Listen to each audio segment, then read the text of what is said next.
Hello everyone, these are the three questions. हम तीनों सवालों को एक साथ देख लेते हैं ताकि हमें समझ में आ जाए कि क्या हो रहा है।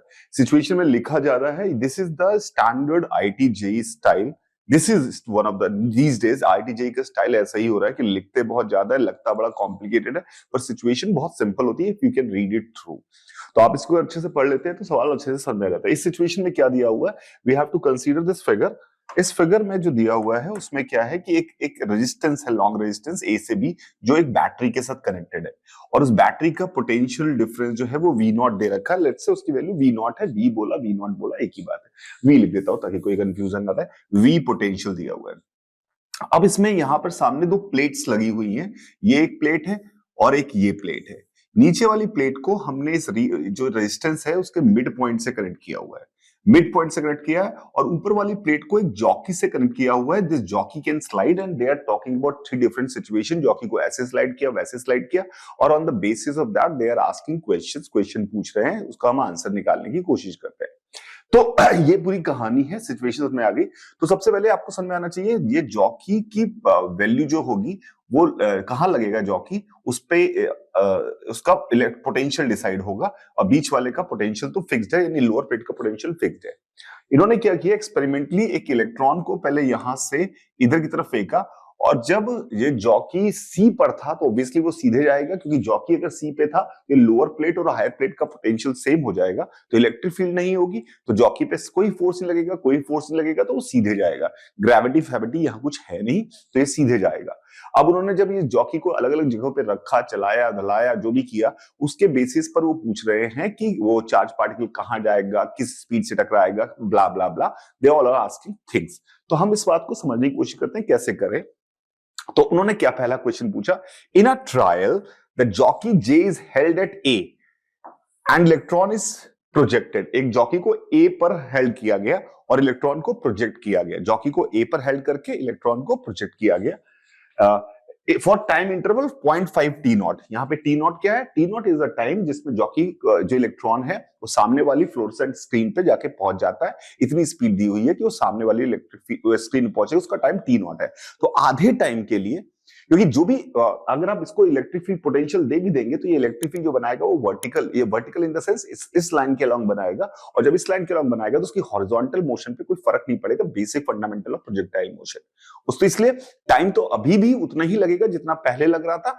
आधे समय के लिए उस जॉकी को उन्होंने ए पॉइंट पे रखा। उसके बाद क्या किया, and electron is projected, the jockey suddenly made to jump to the end B. और आधे समय के लिए जॉकी को, जैसे वो आधा समय बीता, वो जॉकी को इन्होंने बी पॉइंट पे कर दिया, बी पॉइंट पे कर दिया। और उसके बाद उन्होंने पूछा क्या क्या सिचुएशन हो सकती है, उसके बारे में आंसर पूछे हैं।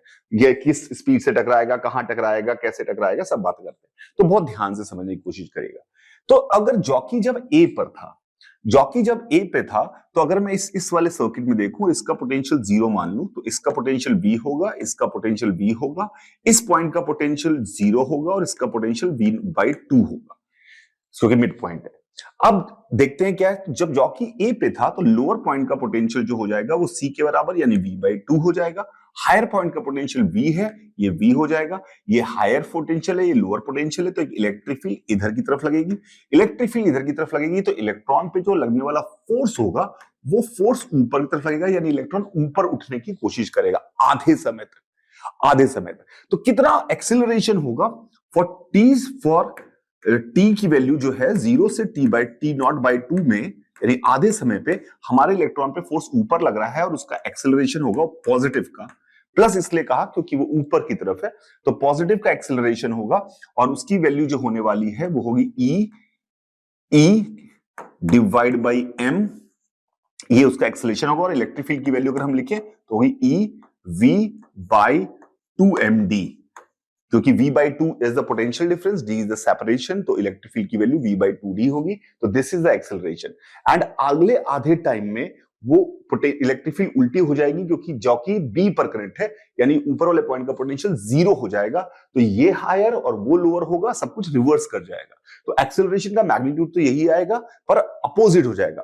तो if I try to draw the graph of acceleration versus time in vertical direction, horizontal तो कांस्टेंट वेलोसिटी चलेगा, तो acceleration versus time graph draw करेंगे तो वो ग्राफ पहले कांस्टेंट रहेगा जिसकी वैल्यू EV/2md है, और उसके बाद वो फिर से कांस्टेंट होगा और उसकी value minus EV by 2md है क्योंकि दिशा बदल गई। इस एक्सेलरेशन के ग्राफ से अगर मैं वेलोसिटी टाइम ग्राफ खींचने की कोशिश करूं तो पहले वेलोसिटी उसकी बढ़ेगी बढ़ेगी क्योंकि एक्सेलरेशन पॉजिटिव है, उसके बाद वेलोसिटी घटेगी, सेम है, सेम वैल्यू है, तो ऑब्वियसली कॉमन सेंस से दिख रहा है कि वेलोसिटी जीरो हो जाएगी because same acceleration same time के लिए अपोजिट डायरेक्शन में लग रहा है। तो वेलोसिटी, आई होप आप समझ में आ रहा होगा, तो वेलोसिटी अपोजिट हो जाएगी, तो एक्सेलरेशन अपोजिट हो जाएगा तो वेलोसिटी फाइनली जीरो हो जाएगी। और ये इसकी पीक वेलोसिटी है, v नॉट इसकी वेलोसिटी पीक है, जिसकी वैल्यू हम लिख सकते हैं e v by 2md into T not by 2। v बराबर u प्लस एटी से सीधे ये पीक वेलोसिटी की वैल्यू लिख दी मैंने। अब ये वर्टिकल में ये इसकी वेलोसिटी हो जाएगी मैक्सिमम वेलोसिटी बीच रास्ते में, बीच के समय में, और उसके बाद वो आगे की तरफ बढ़ेगा। अब बात है कि डिस्प्लेसमेंट कितना हुआ उसका, तो डिस्प्लेसमेंट वीटी ग्राफ में एरिया अंडर द कर्व होता है, तो एरिया अंडर द कर्व हमने निकाला तो y में इसका डिस्प्लेसमेंट पॉजिटिव आ रहा है क्योंकि एरिया पॉजिटिव आ रहा है। कितना होगा, half base which is T not into height which is E V by 4md into T not. तो इसका मतलब है ये y एक्सिस में इतना डिस्प्लेसमेंट हुआ होगा और x एक्सिस में तो ऑब्वियसली l डिस्प्लेसमेंट हुआ होगा। तो अब सवाल देखते हैं क्या क्या पूछ रहा है। It will where on the screen does the electron make the spot. तो x एक्सिस पे तो नहीं करेगा, ऊपर जा रहा है। कितना ऊपर जा रहा है, E V T not square upon 8md, बिल्कुल सही है। ये बिलो कह रहा है गलत है, नन ऑफ दीज कह रहा है गलत है। तो आंसर ऑफ दिस क्वेश्चन क्या हो जाएगा हमारा, answer of this question become बॉम्बे। तो this is the first part. Second part देखते हैं। अब हम थोड़ा समझ गए चीजों को कि क्या हो रहा है, तो अब सेकंड पार्ट थोड़ा सा मैं तेज कर पाऊंगा क्योंकि आपको दिखा कि जॉकी कुछ भी बकवास काम नहीं है, जॉकी सिर्फ एक काम कर रहा है, ऊपर नीचे इलेक्ट्रिक फील्ड की दिशा को बदल रहा है, यानी एक्सेलरेशन की दिशा को बदल रहा है।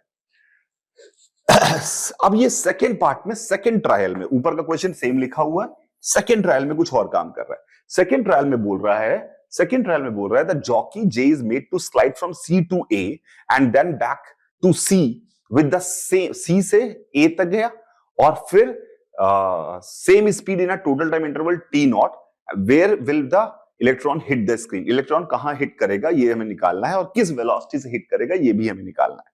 तो अब देखते हैं ध्यान से। तो इस बार अगर मैं एक्सीलरेशन वर्सेस टाइम का ग्राफ खींचूं तो टाइम तो टी नॉट तक ही आने वाला है। अगर जॉकी ने स्टार्ट किया है सी से, तो जॉकी अगर सी से स्टार्ट किया है इसका मतलब है ए और सी दोनों सेम पोटेंशियल पे, यानी दोनों प्लेट सेम पोटेंशियल पे है, तो कोई इलेक्ट्रिक फील्ड नहीं होगी, यानी स्टार्टिंग में एक्सेलरेशन जीरो होगा।